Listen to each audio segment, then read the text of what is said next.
Good Intentions Foundation for, number one, putting this together, but also taking the time to bring each and every one of you here tonight, and then also to understanding the importance of this subject matter. So I'm going to be very quick. A little bit about me.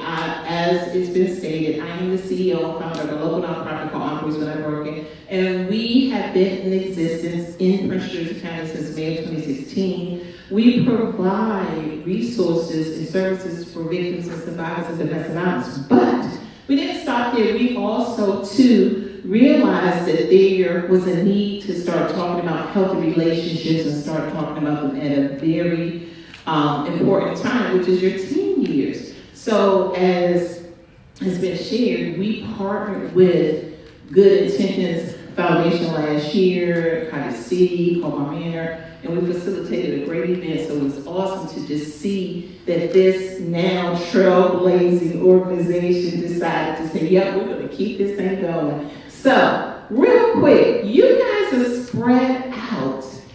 We want to make sure that you can hear our panelists. So, real quick, with a swiftness, act like it's lunchtime, and can you move closer to the front of the sanctuary? Just real quick, come on guys, real quick, come on, real quick.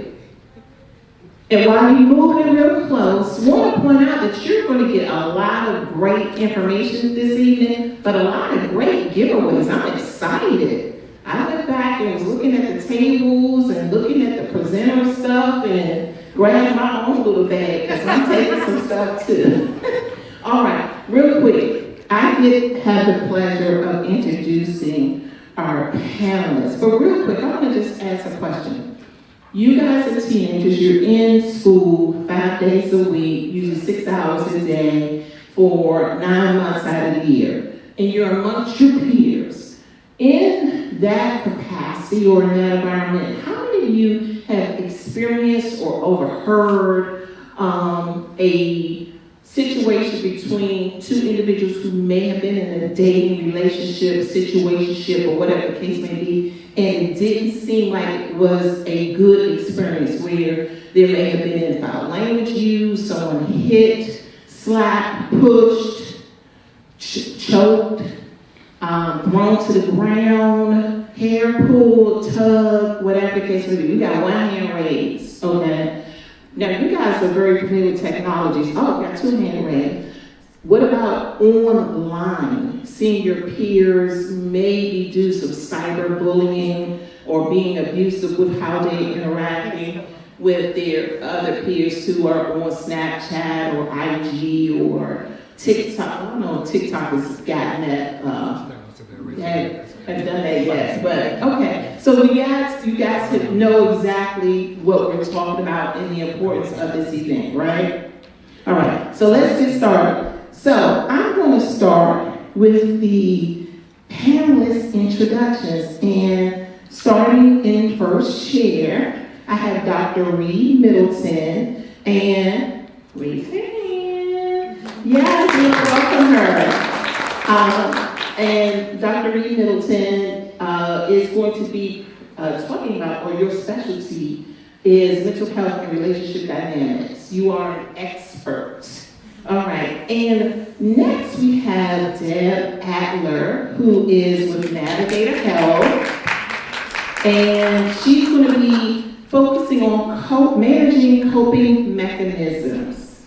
Then we have Ms. Chelsea Hughes, yes, and she is a youth empowerment and domestic violence advocate. And last, we have Sir J.B.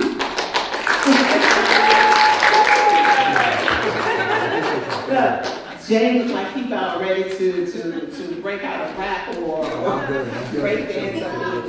Okay. And so J.B. is a mentor and a community leader. And Jay and I connected last year. He was one of the panelists from last year's event. So he's going to really set it on fire. I know everybody will be, but I just had the pleasure of being the moderator last year, and he was just so valuable. All right, so with that being being said, are you guys ready? Yes. All right. Let's get this started.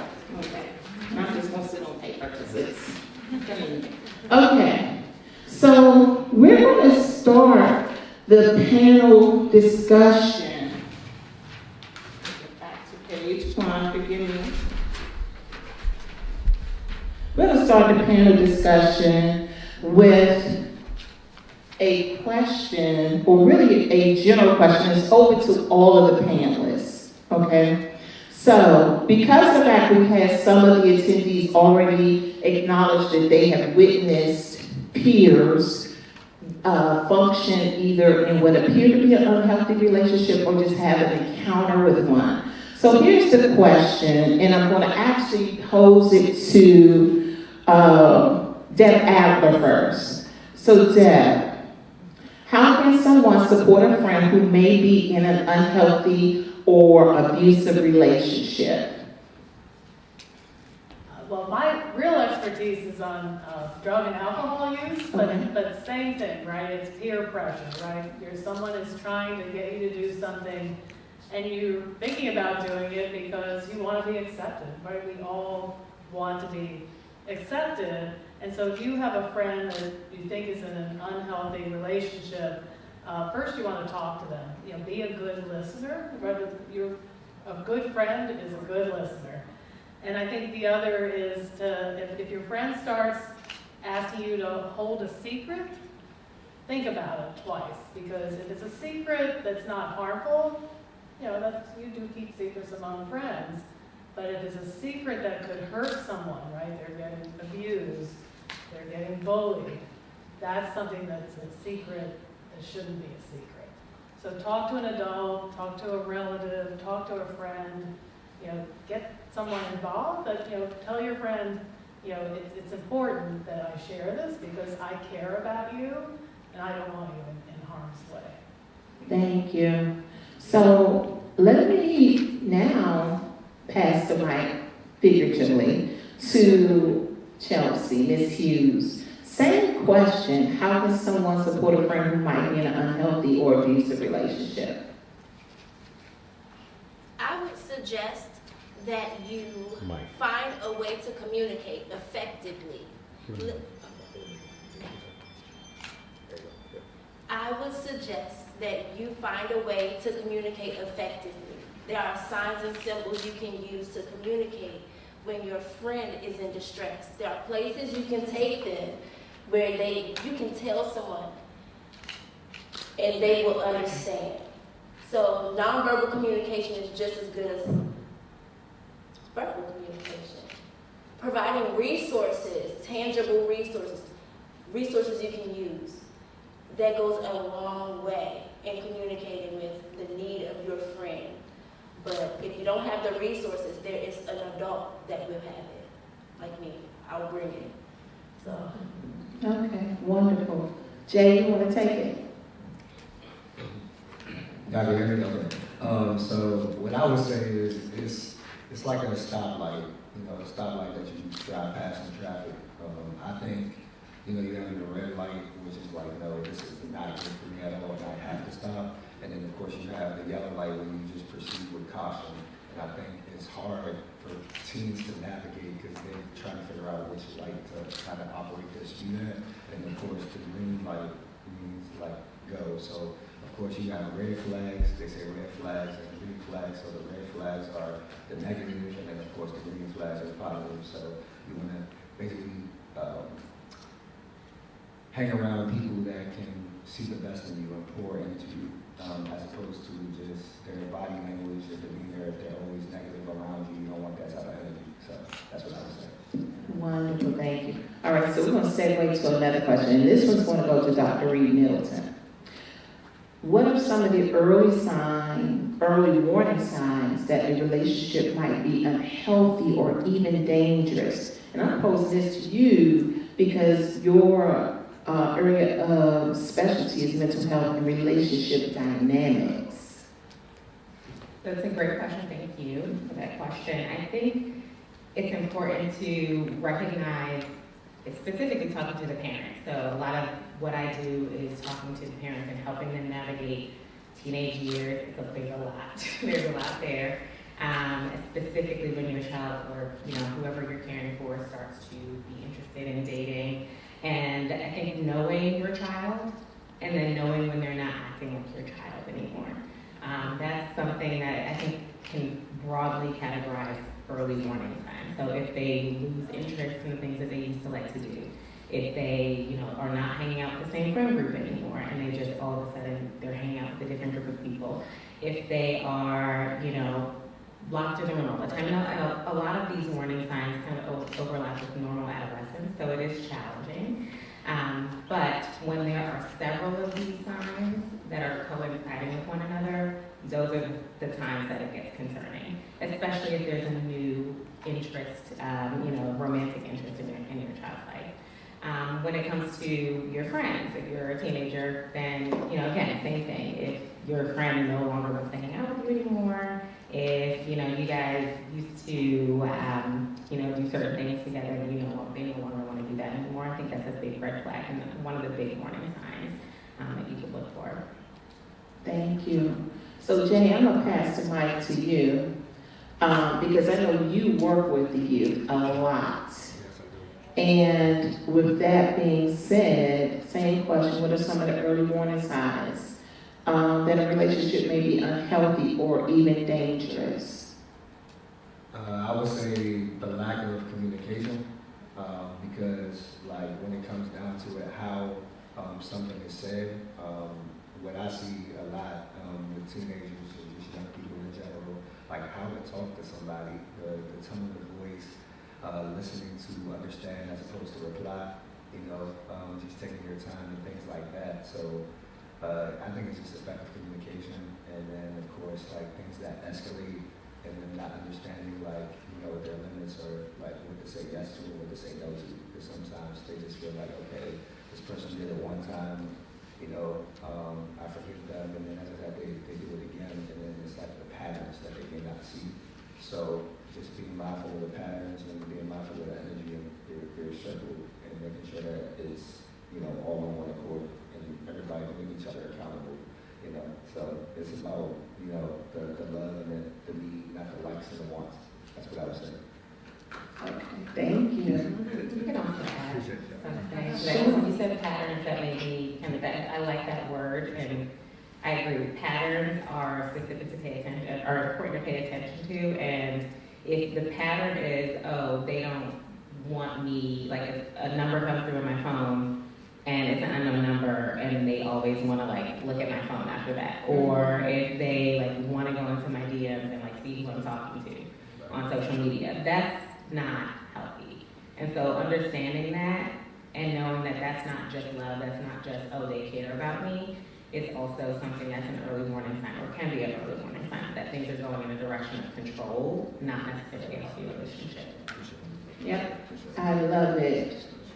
And one of the things that I'm gonna have you, Dr. Reed Middleton, and you, Ms. Chelsea, talk on later is isolation, because I just had a dating situation where the female was the controlling individual in the relationship, and it was about isolating the male where he could not interact with his friends or could not go to social gatherings or so on and so forth. So we're going to come back to that. It's in the parking lot right now.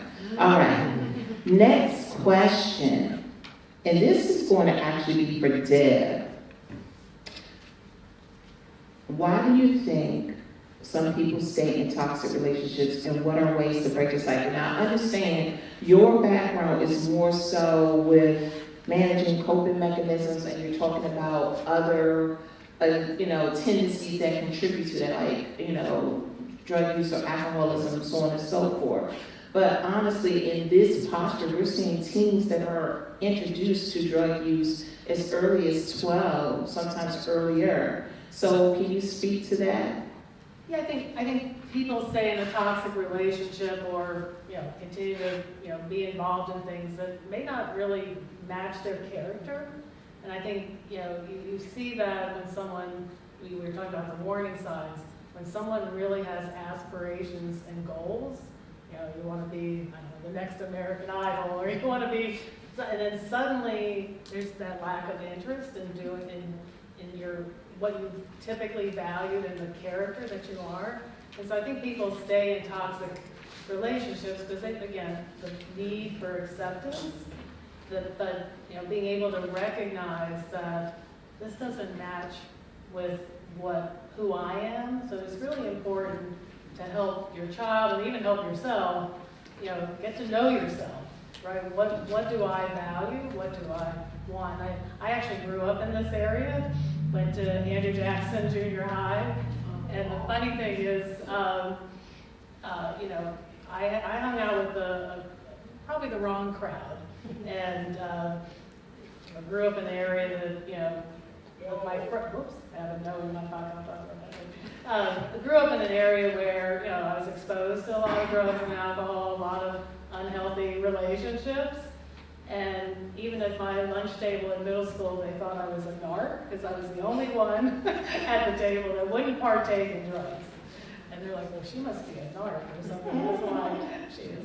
So I think, you know, people stay in relationships because they want to belong, and making that step, creating a plan to escape is not easy. And so you have to work on it and think about it and come up with a plan. And sometimes when you're young, it's hard to say no to things. You're just, you know I said yes way too, I don't think I learned how to say no until I was in my 40s. So I think practicing no and how to say no is an important skill to have. That's why I have a no button in my pocket. Because that's something you have to learn. Learning to say no is important. Is that a Staples button that's saying no instead of that was easy? Yes. Okay. All right, real quick. So, Ms. Chelsea, we're getting ready to segue into the individual panelist questions. But before we do that, I want you to take the last question I just asked. Again, just let me get back to the question, y'all. What do you think why do you think some people stay in toxic relationships, and what are the ways to break that cycle? Again, coming from a perspective that you're the domestic violence SME, so based off of your experience, your interaction with clients, community, what do you have to say about that question? People are always looking at their spouse's potential. I love him, he's always going to do good. She only did it this one time. It didn't hurt that much. I got this bruise from, a door. She only hit me, it was a little bit, we were play fighting. When bad things go wrong, you don't see the bad until the effects of it. But then when it's over, you say, but he's a good guy. She's a good girl, I love him. Everyone in the world looks at potential. But then on the other end, what we don't see is the excuses. Excuses are tools of the incompetent, built on monuments of nothingness, and those who use them and practice their ways are seldom capable of anything else. If your friend is going to say, but I love him, sometimes it's okay to allow them to go through natural consequences until they are ready. But when they are ready, the resources need to be there. Work with your friend on an escape way, like the Underground Railroad kind of thing. When we go to school, we're going to do this instead of this. Or we're walking home, we're going to go this way instead of that way. We're going to start getting into after-school activities because when we did it, this is what happened. It's just a matter of, like this young man said, changing the patterns. But also being able to say no and accept no. If you can say it, you should be able to accept it. So that's mine. Thank you. I like that. Okay, so now we're going to segue into the direct questions that are specific to each of the panelists. And we may, segue a little bit because just looking at how intense these questions are, I may pass the hot potato and ask another panelist for their input. So we're going to start with Dr. Jasmine Reed Middleton. Here's your question. If a teen is feeling overwhelmed or anxious about a relationship, what are some of the healthy ways to cope? That's a challenging question, because, you know, first is, I would say, figure out what about it is making you anxious. Like, why, I shouldn't feel this way in a healthy relationship. Relationships are supposed to be fun. You're supposed to enjoy being together. So what is it that I don't like? What is the problem? And then, you know, in the immediate setting, if you're like really just feeling anxious in that moment, like make some space. It's okay to not be with that person 24/7. In fact, it's healthy to not be with that person 24/7. So create some space, take that time for yourself, and then, you know, find out what you like to do as an individual. If you had things that you used to do that you don't do anymore before you got, you know, when you started dating, go back to doing those things. You know, self-care and making sure that you know that you're worthy of healthy love, like love and just healthy relationships, and then making sure that you sow into those things is important. And that's a healthy way to kind of make sure that you give yourself the love that you're missing in that relationship or that you're not getting from that relationship. So I think that those are like a couple ways that I think that teens can you know, cope with anxiety in a relationship, and the first steps that I would recommend taking. Awesome, thank you. Okay, Deb. This question kind of ties into the previous question. And it basically states, what role does substance use play in unhealthy relationships, and how can teens recognize it when it's becoming a problem? Well, using drugs and alcohol can quickly become a problem. You know, it might start with, you know, I'm going to sneak into the liquor cabinet and try, you know, just a little taste, see what this is like. But, you know, it can easily snowball, and I think, you know it's becoming a problem when it becomes, you know, a focus. Think of it even like video games, right? If it's, you do it for 30 minutes, then you do it for an hour, then you do it for 5 hours.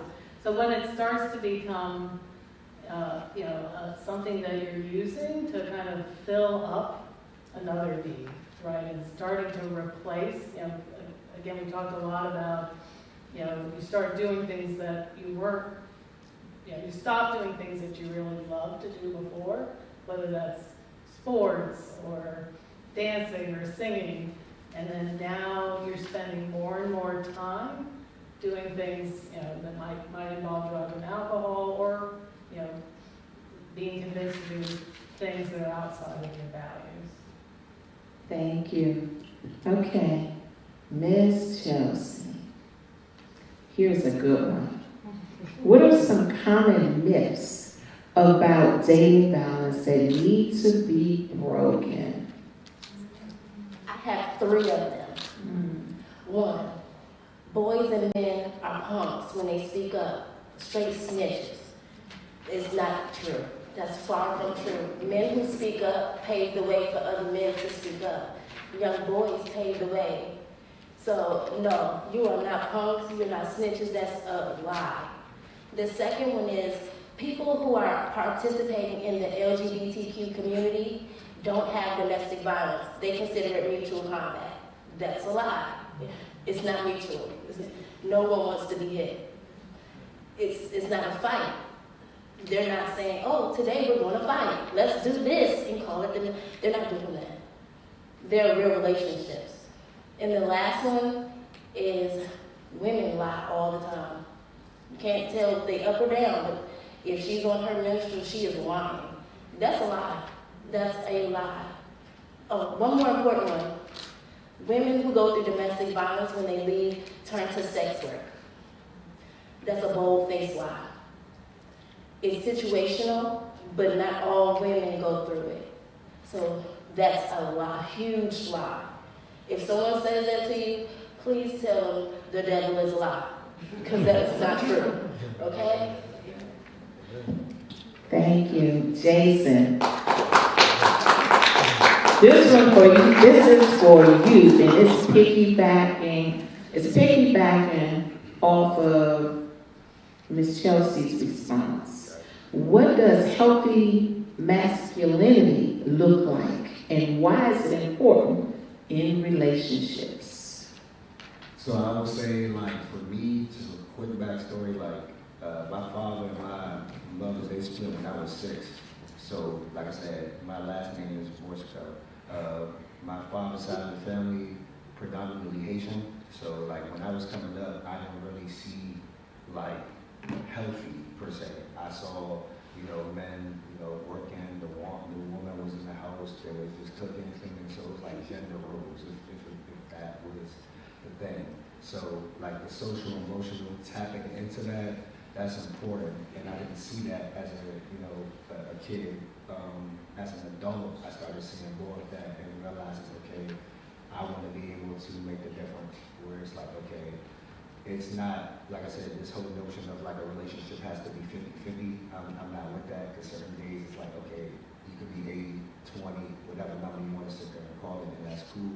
But the things that people have to understand, especially for the men, the young boys and the men, I would say, like, listening to understand and realizing, like, it takes work. So, meeting them where they are and taking them where they deserve, and understanding that it's a process. There's certain days where you may not, you may be in a funk and you feel like, oh, okay, this is not working. But being able to communicate that in a healthy way, without the yelling, without the, the screaming or the hitting and things like that. And, as you lead, you have to realize what you respond to as well. So, like, as you're leading, just be intentional about every single move, because, like I said, the partner is watching. And I would say that, they're willing to lead too, or at least learn some ways too. So just be mindful of how you lead. That's what I would say. Slide to the right. Back to Ms. Chelsea. Here's your question. How important is it for teens to recognize personal boundaries in a relationship, and how can they communicate them effectively? If you can say no, you can accept no. There's this thing called a bubble, right? I'm going to stand up. There's this thing called a bubble. No one should be this close to you. Fingertip to fingertip. This is your bubble. It goes around you both ways. When your boundaries are broken, it seems like you'll go into panic mode or self-defense. But boundaries are important. And then things you can do to express how what someone else does makes you uncomfortable, how to go through that and talk about that. One of the things that I highly suggest is journaling, because chronicalizing everything helps you get through some things. God is there, but you're there too.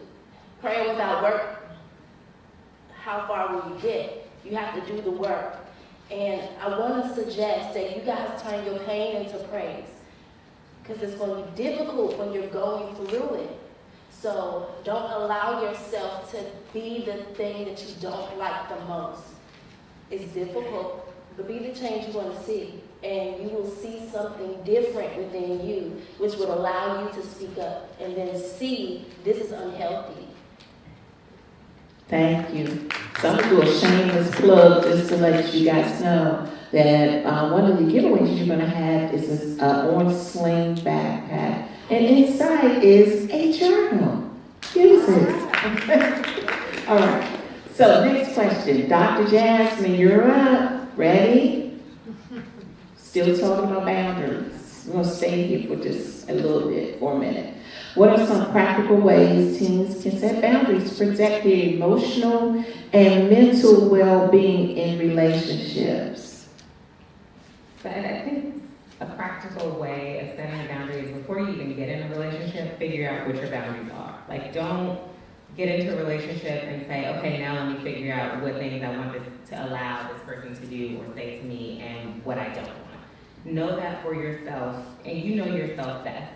So you can define what you are okay with when you get in a relationship, what you want from that relationship, and what you're not okay with. That way, when you get into the relationship, it's easy to recognize when I'm like, okay, this is not what I'm here for, and I'm not doing it. And it's easy to just say, okay, and communicate that. So set your boundaries ahead of time, and then when you feel like those boundaries are being crossed, communicate that. You cannot expect a partner to know that they're crossing a boundary without you telling them, that they've crossed a boundary. And then if those boundaries ever change, so if you ever decide, I don't want to give, let me think. You can say, like, I don't want to talk about, like, whatever, something about your family. That's not something that I want to share with you right now. But you feel like you guys are getting closer, you're trusting the person more, and you have to communicate, like, hey, okay, now I'm okay with talking about this. And you communicate that with your partner. So I think that that's something that's a practical way of just approaching boundaries and understanding, like, how to navigate them in a relationship. Thank you. I heard the alarm go off. I thought it's time to get ready for school. Okay, guys. Deb, this one's for you. And it's kind of staying with boundaries a little bit, but just a little bit more of a stretch as well. How does peer pressure impact the way teens handle relationships? And I think it's also good to point out that even though we're talking about teen dating violence, boundaries should be established for all of your relationships. Your friends, classmates, whatever the case may be. So Deb, how does peer pressure impact the way teens handle relationships? Well, I think maybe we said it already, but peer pressure makes you do things you wouldn't normally do, like, steal something, and peer pressure can be positive too. We shouldn't just say peer pressure is always negative, right? You can have peers who help you be the best you can be, right? If you want to be great at a sport, you have a person that really helps you do the right thing to be good at something. So I want to remind folks that peer pressure can be good. I also, if you don't mind, want to really give a shout out to the parents who are here, because it says a lot, right? Yes. You're here. Let's clap it up for the parents. And you're taking the time, and you are setting an example for your teen that's here. And I also want to give a shout out if a teen is here without a parent, because having lived in this area, if it weren't for my church family, the East Washington Heights Baptist Church, and walking across the street on my own all the time to be part of that family, it really made a difference. I also want to say to the parents that I always think good structures, the right structures and the right relationships lead to good outcomes. And so really think about what structures, like being here is a great structure, helping, spending time with your kid, and be authentic, that you didn't always do things right either, right? Being authentic is important. You made mistakes too, because nothing is harder for any child to understand is, well, what makes you so fantastic? You never made any mistakes. So I think having the right structures for your kid and paying attention to who they're relating with, who are their relationship with, is going to lead to good outcomes. I just want to go back to Noah one more time. Nothing made me prouder than my daughter was in, I guess she was in maybe 4th or 5th grade. She had some friends over, and I could overhear, they were in the closet, I don't know why they were in the closet, but they were in the closet. My daughter's closet had a place that you could push open to get to the attic. And I could hear her 2 friends going, hey, let's get a chair and climb up there and push it. And I could hear her from the other room going, no, I don't want to do that. No. And I'm like, yes, she knows how to say no. So it was not a big peer pressure. She wasn't, probably no one was going to get harmed if maybe they could have, if they fell. But think that that's just a little thing compared to what peer pressure can look like, right? Like, hey, let's try this pill, and it happens to end up being fentanyl. It could be the last thing you ever do, right? It's a huge issue. So I went a little off topic, but thank you. No, thank you. And you actually hit a nerve with me with your response. So I'm going to go off a little bit, if I may. It's so important for parents to look at at their children from a perspective of what they may perceive as healthy relationships, and go back and correct if there are any issues or any perceptions that are not right.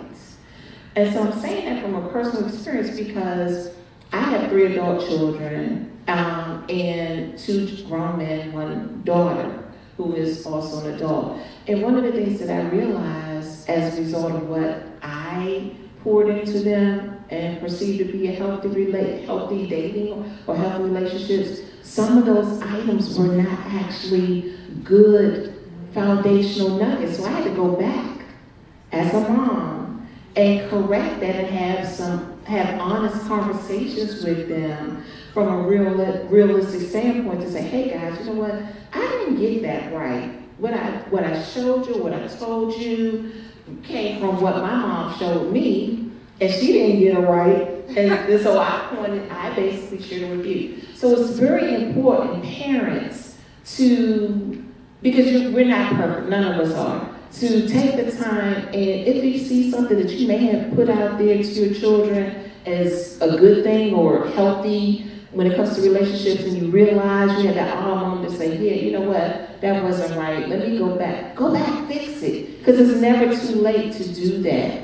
So I just want to thank you for pointing that out, because when you said it, I jumped over and I was like, yes. Okay, we're going to wrap it up. Can I add one more thing really quickly? Yes, go ahead. Just really fast. Parents, please also, on this end, yes, you can always go back, it's never too late. But also remember that your children are always watching you in your relationships, your active current relationships. So modeling those boundaries and setting them for yourself is going to do so much for the kids that are watching you in their own relationships. That's all. Thank you. I appreciate that added commentary as well. Okay, so we're going to wrap it up because you guys got some breakout sessions and some goodies. This is going to be a fantabulous time for the rest of the evening. All right, real quick. Jason, this one's for you. And it's about mentorship, because I know that's one of your biggest keys with your organization and how you interact with the youth. So why is mentorship important when it comes to developing healthy relationships? I believe it's healthy because it's necessary. Like for myself, getting involved in the community early, I realized that there were like issues that I saw in the community.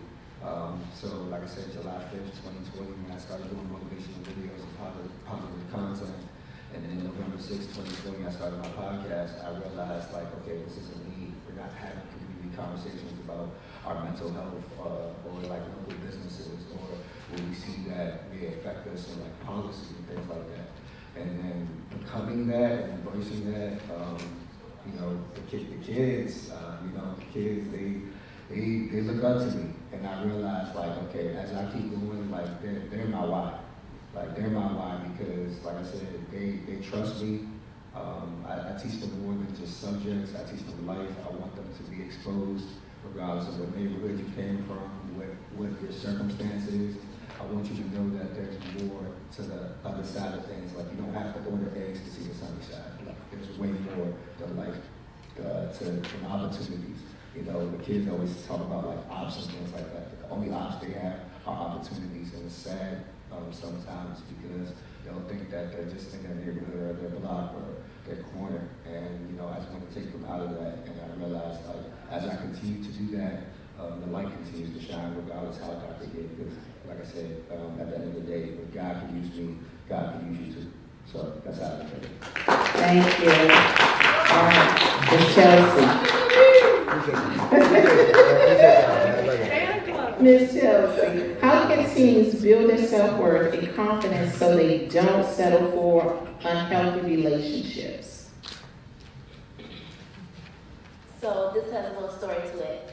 I worked with arena football players back in Wilkes-Barre, Pennsylvania, and the one thing that I learned was if you look good, you feel good, you do good. So at the end of the day, when you feel doubt, find something to be grateful for. Always apply gratitude with your doubt, because then you'll find something else to be happy about. And always remind yourself, even when you're going through something bad, today, something good is going to happen to me. and watch it happen. If you say it every day, it'll happen every day. If you believe it, you'll receive it. So allow yourself some grace to be happy once a day, twice a day, all day. Do it on purpose, because that helps you build your confidence. It helps you get ready for that next step. If you're not ready to leave, that'll help you get ready to leave. You're unable to speak up, that'll help you reach out. It's the small things. You may not feel like, you may have a Rolodex of 120 people in your phone, but you can only call 7. Call 8. Call 7. It takes one person with a text message. 911 is free. It takes absolutely nothing. So if you have to do it, do it. If you don't feel up to doing it, text somebody, Stan. Hey, Stephanie, can you call Stan? I've been receiving his voice messages every day. I'm worried. Call Stan. Stan is imaginary, but Stan is a reason for you to say, I need help, when you can't ask for help. You're not asking for you, you're asking for Stan. That gives you the confidence to now speak up for yourself. So try it. It's gonna work. Try it. Thank you. Okay, Deb, here is your question. Where can teens go for support if they're struggling with relationship or substance-related issues but don't know who to talk to? All right, well, who to go to for support. I do want to mention at the back table, the good intentions table, I have a flyer that's one side's for the teen and one side is for the parent. And I do have resource numbers here as well. If you're a Care First member, there's a number you can call for help. If you don't have to be, you can use 911 is always a good option. But I have some resource numbers here to help you if you want to call. But first and foremost, I would say, talk to an adult. It doesn't have to be the parent, ideally it's your parent, but it could be your aunt, it could be your uncle, it could be the school counselor, it could be the PE teacher, it could be someone in your church family. Find an adult who will listen and hear your story. I did want to piggyback on something Chelsea said about Stan, is it's great to have a code word too, maybe with your parent or another adult. Because, sometimes it's tough to take that action, but you could have a code word to get you out of a situation. Like, oh, love to stay at this party where it's getting crazy in here, or I want to get out of this abusive experience right now. But I got to go home and talk to Aunt Sissy, or whatever your code is. So I think, have that escape plan, have that action plan. But there's a lot of resources, and we all know it takes a village, right? So find the person or persons in your village that are going to be your people to lean on. Is it okay if I piggyback? You can always say, I'm going to my aunt's house. Nobody knows your aunt. Nobody's asking you what's your aunt's name. Always say, I'm going to my aunt's house. If it's at home, I'm going to my coach's house. If it's something that's going to require you to feel like you can do this, most of you guys are here with him, text him. Hey, I just heard from Stan. He's right outside. Can you come get him? I'm pretty sure he's going to know where outside is. I'm pretty sure he's going to know where to come pick him up. And you go see Stan. I'm pretty sure he's going to know what that's about. But trust in the code words, because my nephews, they say Auntie Katie, because nobody else calls me that but them. So that's not even my name. So in a crisis, when they're texting me, hey, Auntie Katie, how are you? Everything is done because even though they said, how are you, they use the code word. So make sure you have something, and you don't have to have the same code word for everybody, because I don't for everybody. And make sure you have a safety buddy. They do not have to be a close friend, but they can be that one person you turn to with that very immediate safe word, and have the instructions, put the guidelines before you and your safety buddy. When I text you, call my mom. When I text you, text this person. When I text you, know I'm coming to your house. Tell your mom something. You have to have a list of guidelines that you both will respect. But you also have to understand, honesty is the best policy. Don't go into that situation telling fibs, because who's going to trust you after that? You need to be trustworthy 100% of the time, because everybody's going to trust you up front. We can't give you proper resources if you're not giving us the truth. Thank you. That was good. Okay. Dr. Jasmine, you're going to bring it home for us for the panel discussion. What advice would you give to someone who thinks they may be in a controlling relationship but isn't sure? So, ask the people who are closest to you and that significant other. So, your friends around, if this is somebody that you go to school with, and you're in a relationship with them, ask them, hey, what do you think about my relationship? Just what do you have any thoughts? And just leave it there and see what they say. If they say, oh, he's a little bit controlling, you might be in an abusive relationship or a controlling relationship.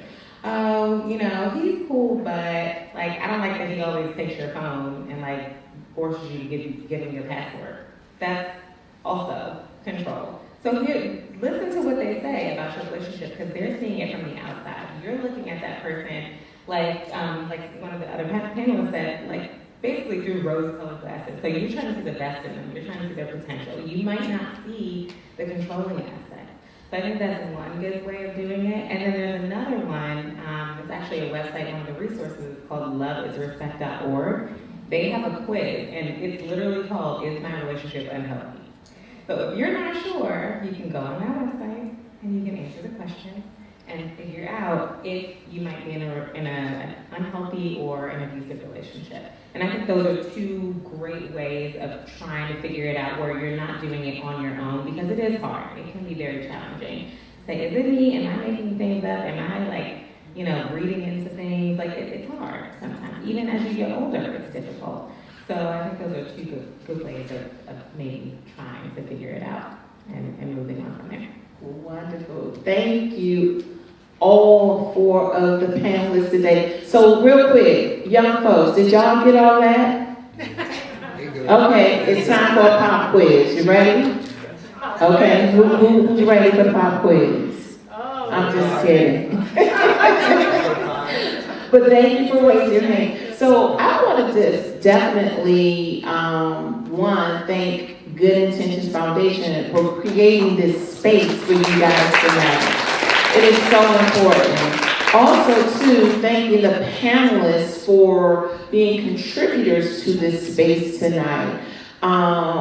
Jay, definitely you have been creating the space for the youth for quite some time. And so I definitely, Imaginary Rose is here for you, giving you your kudos and your flowers right now, because it's important that we pour back into our youth. It is critical right now what's happening around us in our communities, in our families, in our schools with our youth. So definitely want to thank you for being a community contributor, for creating a space for our youth. I'm hoping that this will not be a one and done.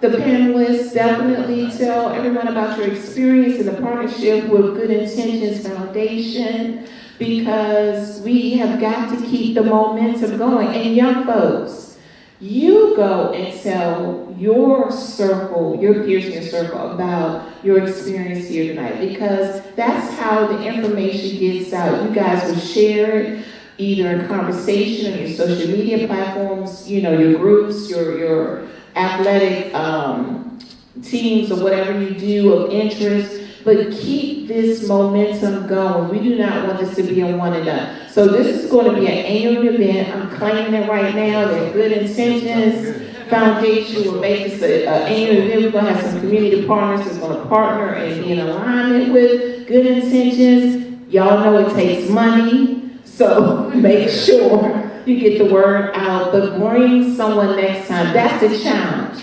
The challenge to you young folks is if you can bring at least one person with you next year, we're going to have some awesome giveaways. We're going to do some gift cards. We're going to see if we can get some local personalities to come out and just make this a really, really great event. Yes?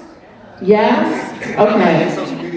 Okay, wonderful. Listen, tag the panelists today. They're going to share their information, maybe in the breakout sessions, connect with Good Intentions Foundation on social media, follow them on IG, TikTok, wherever they're located, connect with the other orgs that are in the back and throughout this space so that you can make sure that you are plugged into what's happening. It's important. So I did get off script a little bit. Jason has an inspirational plug that he's going to share with you guys, and I don't want to miss that because I know it's going to be awesome. So Jason, charge it to my head and not my heart. I have my glasses on, but can we have you come up and do your inspirational piece now, please? I said the mind, the body, and soul are blessed for life. At times I did wrong, I prayed to God for advice, but he ain't talked back. When he showed me opportunity, I feel like I am the one for the community. I know I'm not average, but they want to label me savage.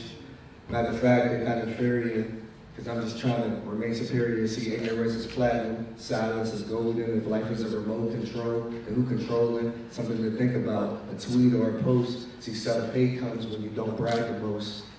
I call it how I see it, I'm aware. Stuck in the box, I took it there. And if you don't, I don't know who will. See, I'm working all I can from my chill. So I wake up, I say a prayer, then I start my day. I turn on the news and people wilding out, it's not okay. Generation lost, some cry for help, and some preach unity, but they call themselves. Like, don't shoot the shot, then fail to follow through. Don't sell yourself to the streets, you're not a prostitute. And lights in that dark room, I'm trying to spark a few. Question of the day, what really bothers you? It's 6 things I want you guys to know, each and every person in this room, that you are dope, that you're a vibe, and that you're amazing, and that you were, and that you are, and that you're becoming the best version of yourself. I appreciate you guys.